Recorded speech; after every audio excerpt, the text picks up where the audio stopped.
Today was supposed to be a moving day. We were planning to go to the Droitwich Canal today. She was planning. I was hoping that we So weren't. you didn't really call yesterday at all.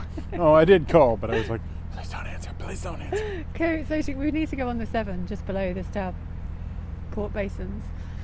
I was going to say Stourbridge. Stourport Bridge, Stourport Port, Stourport Junction. But you have to, so when you go on the Severn, you have to, in winter, book in with the lock keepers to make sure that they're there when you want to go through. And Michael apparently called yesterday, and apparently I did call. I have records. Apparently left it a message. I have forensic history. But when I called today and was like, "You didn't call us back," they denied all knowledge of his message.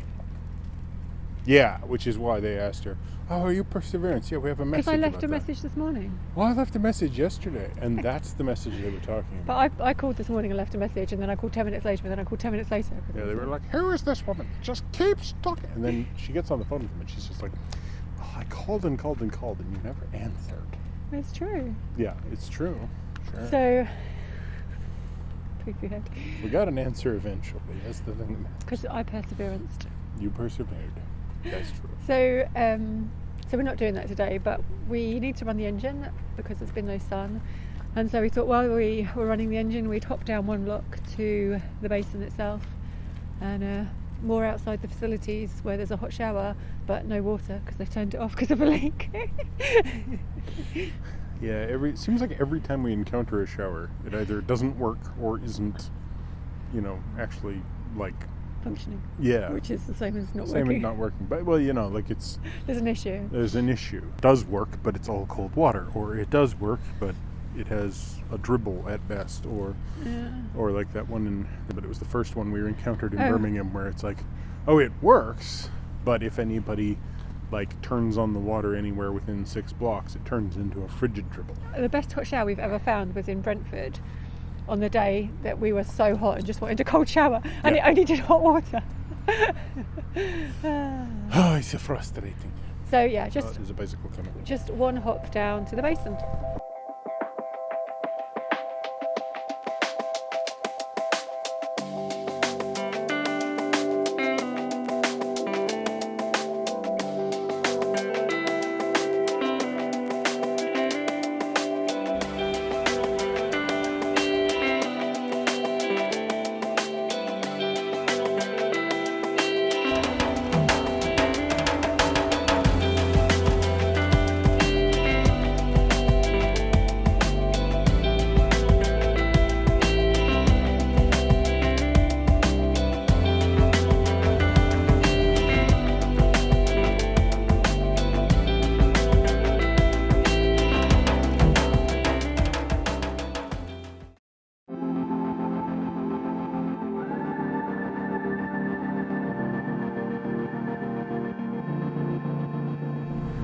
We are sleepy.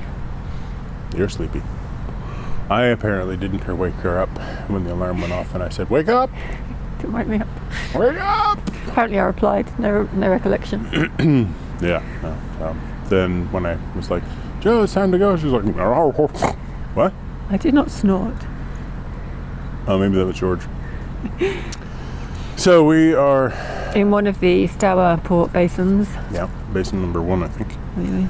And we are going to head out to the Severn. I've got Severn anxiety, river anxiety, as I always do. Yeah. And then moments beyond, once we're on there, she'll be like, "I love it on the river," and then we're going to get up in Droitwich, and she's like, "I miss the river." I'm so predictable. We've got 2 sets of 2 staircases to do before we even get on the river. Yeah. And we're booked in at the first lock at 9:30, so we should get going. Yeah. So, basically what we have to do right now is rotate 90 degrees without hitting any of these boats. So I'm not nervous. Are you? No.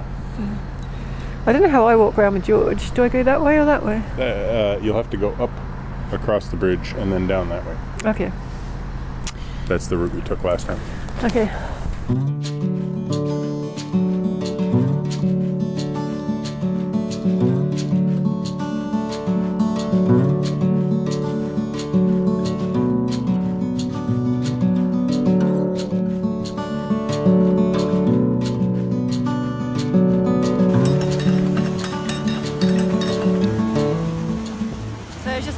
first lock, going down the first staircase, and there's the saddest fairground behind us, and there's some little carousel horses just hanging out up there.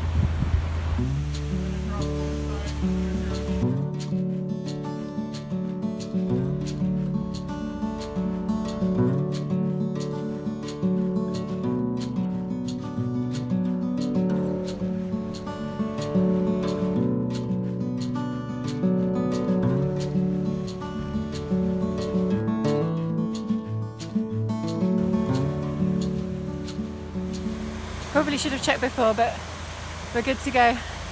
We got the green light, there's no flood.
We made it to wherever we are.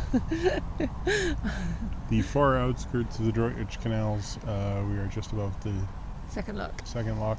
After our river adventure. How was your river adventure, Michael? Cold. Were you calm? Yeah. It was really quite nice out. I'm glad the sun... Oh, that was awful. To the first lock, you couldn't see anything. Couldn't see Yeah. where the lock was. Yeah. Couldn't see more than like 100 metres in front of you. Yeah. It was like, it's glorious, it's warm, it's yellow. Then we turned towards it. It's blinding! So... It was so low and just straight in your eyes. And like, I could hear the weir, but I couldn't see the weir. And I'm like, oh God, we're going to go down the weir. Yeah. No, I'm pretty sure I know where the weir is. The problem is really I can't see the channel for the lock. Did you notice, just as we were driving up to the first lock, a car went past with the lock keeper Yeah. in? He drove up just as we were getting there.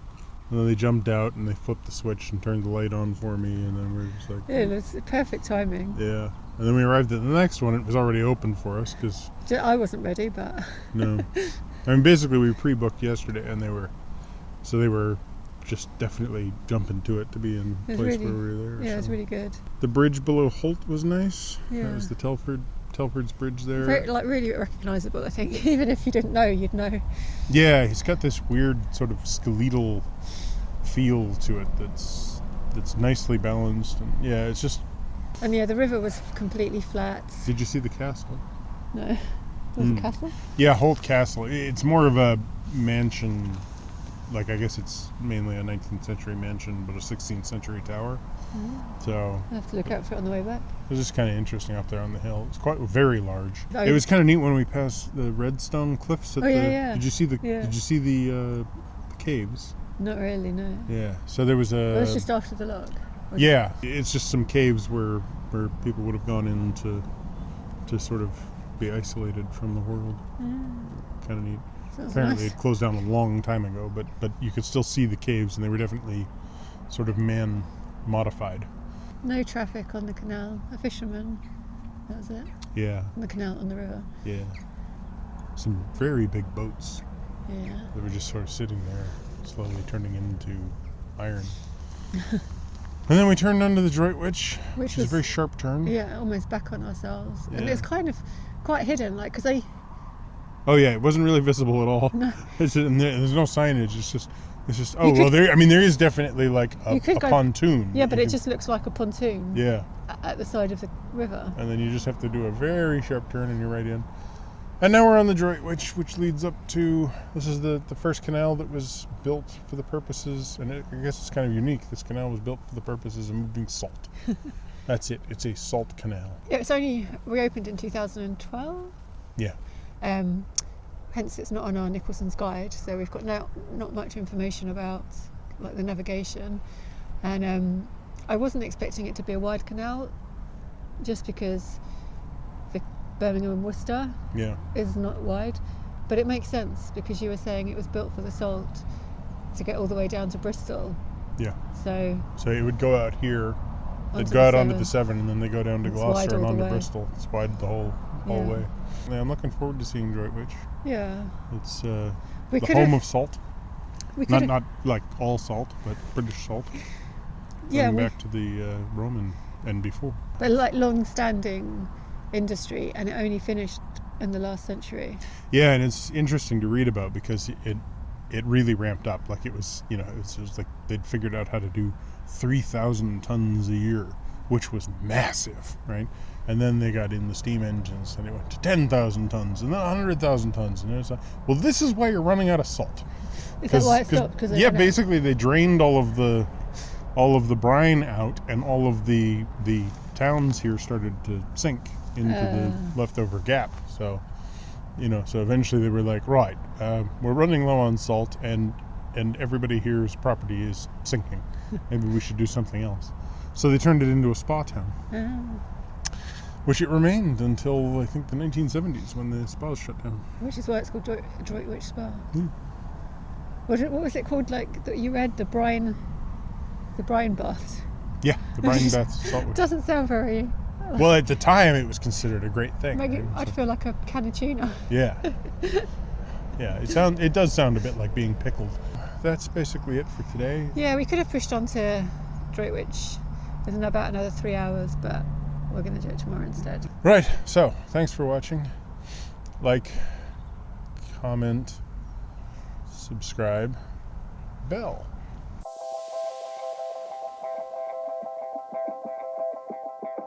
So small. You'll come forward. Tiny. Oh, I have shrunk. Jojo's twice my size. Bird.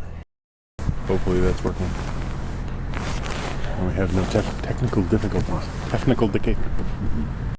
It's like I'm tillering at night in my dreams.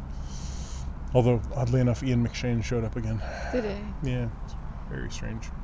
Last week, Ian McShane shows up in my dream and starts telling me lies about the Guru Nanak of Sikhdom. And this time, Ian McShane is a waiter in a restaurant serving me coffee or something. I don't know.